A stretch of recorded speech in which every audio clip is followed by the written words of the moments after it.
ಸಹೋದ್ಯೋಗಿಯಾದ ಮಾದೇಸ್ವಾಮಿ ಅವರು ಹಿಂದೆ ಕೆಲಸ ಮಾಡ್ತಾರೆ ಸುಮಾರು 20 ವರ್ಷದಿಂದ. ಇವ್ರನ್ನ ಒಂದು HR ಮಾದೇವನವರು ಒಂದು MD ಆಗಿದ್ದರು. ಆ ಟೈಮಲ್ಲಿ ಇವರು ಡಿಸ್ಮಿಸ್ ಆಗಿದ್ದರು.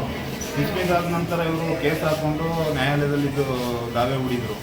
ದಾವೆ ಹೂಡಿದ ನಂತರ ಇವರು ಏನು ಮಾಡಿದ್ರು, ಮ್ಯಾನೇಜ್ಮೆಂಟ್ ಹತ್ರ ಬಂದು ಕೇಳ್ಕೊಂಡಾಗ ಮ್ಯಾನೇಜ್ಮೆಂಟ್ ಅವರು ಕಟ್ಸ್ಬಿಟ್ಟು ಆಡಳಿತ ಮಂಡಳಿಯವರು ಬಂದು ನೀವು ಕೇಸ್ನ ವಾಪಸ್ ತೊಗೊಂಡು ಬಂದು ನಮ್ಮ ಆಡಳಿತ ಮಂಡಳಿ ಮುಂದೆ ಕೂತು ಮಾತನಾಡಿ ನಿಮ್ಮದು ಏನೈತೆ ಅದನ್ನು ಬಗೆಹರಿಸಿ ನಿಮ್ಮ ಕುಟುಂಬಕ್ಕೆ ಏನು ಬೇಕು ಅದನ್ನು ಸಹಾಯ ಮಾಡ್ತೀವಿ ಅಂತ ಹೇಳ್ಬಿಟ್ಟು ಎಲ್ಲ ಹೇಳಿ ಈ ಆಡಳಿತ ಮಂಡಳಿಯವರು ಇವ್ರನ್ನ ಕರೆಸಿ ಕೇಸ್ನ ವಾಪಸ್ ತಗೊಂಡು ಇವ್ರನ್ನ ಕಾರ್ಖಾನೆ ಒಳಗಡೆನೂ ಹೋಗ್ದೇನೂ ಒಳಗಡೆ ಬಿಡದೇನೆ ಇಷ್ಟು ವರ್ಷಗಳ ಕಾಲ ಇವ್ರ ಕುಟುಂಬಕ್ಕೆ ತುಂಬ ತೊಂದರೆ ಕೊಟ್ಟು ಇವತ್ತೊಂದು ದಿವಸ ಈ ಹುಡುಗ ಈ ರೀತಿ ಆತ್ಮಹತ್ಯೆ ಮಾಡ್ಕೊಳ್ಳೋಕ್ಕೆ ಆಡಳಿತ ಮಂಡಳಿಯವರೇ ಕಾರಣ ಅಂತ ನಾನು ಹೇಳ್ತಾ ಇದ್ದೀನಿ.